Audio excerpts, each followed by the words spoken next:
Good morning, everyone. Today we are going to discuss characters of Dickens's works. In the previous lecture, we discussed the techniques or the technique of Charles Dickens. So let us begin with the characters of Dickens's works. Dickens's biographer Claire Tomalin regards him as the greatest creator of character in English fiction after Shakespeare. Means he is placed only second to Shakespeare in character building. Dickensian characters are amongst the most memorable in English literature, especially so because of their typically whimsical names. The names like of Ebenezer Scrooge, Tiny Tim, Jacob Marley, and Bob Cratchit in his book A Christmas Carol. Oliver Twist, the Artful Dodger, Fagin, and Bill Sikes in Oliver Twist. These are the characters we are discussing in the different works of Dickens. Pip, Miss Havisham, Estella, and Abel Magwitch in his work Great Expectations. Sidney Carton, Charles Darnay, and Madame Defarge in A Tale of Two Cities. David Copperfield, Uriah Heep, and Mr. Micawber in David Copperfield. Daniel Quilp and Nell Trent, The Old Curiosity Shop. Samuel Pickwick and Sam Weller in The Pickwick Papers. And Wackford Square's Nicholas Nickleby are so well known as to be part and parcel of popular culture and in some cases have passed into ordinary language. A Scrooge, for example, is a miser or someone who dislikes Christmas festivity. His characters were often so memorable that they took a life of their own outside his books, means they came into culture of speaking. Gamp became a slang expression for an umbrella from the character Mrs. Gamp.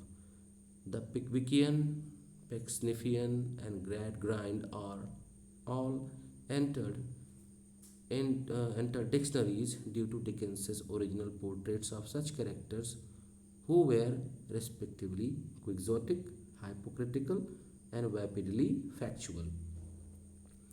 The character that made Dickens famous, Sam Weller, became known for his Wellerism, one-liners that turn proverbs on their heads.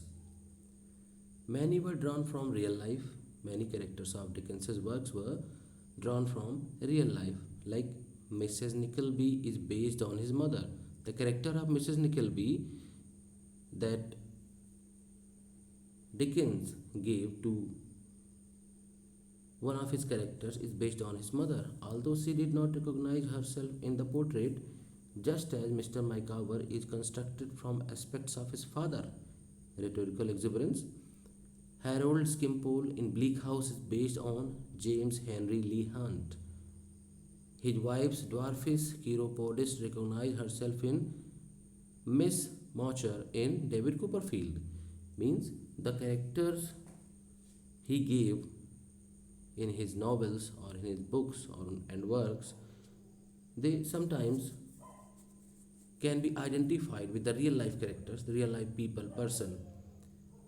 Perhaps Dickens's impression on his meeting with Hans Christian Andersen informed the delineation of Uriah Heep, a term synonymous with sycophant. Uriah Heep is synonymous to the word sycophant.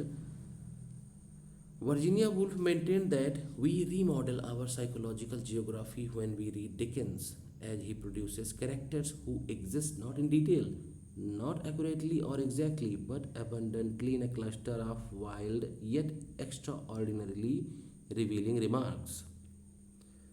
T.S. Eliot wrote that Dickens excelled in creation of characters of greater intensity than human beings. one character vividly drawn throughout his novels is London itself, means the London city of Britain. Dickens had made it a character itself. Dickens described London as a magic lantern, inspiring the places and people in many of his novels. From the coaching inns on the outskirts of the city to the lower reaches of the Thames, all aspects of the capital, Dickens's London, are described over the course of his body of work. Walking the streets, particularly around London, formed an integral part of his writing life, stoking his creativity. Means he used to take a stroll around the city and it inspired his creativity while he wrote novels and books. Dickens was known to regularly walk at least a dozen miles, 19 kilometers per day, and once wrote, "If I couldn't walk fast or far, I should just explore in Paris."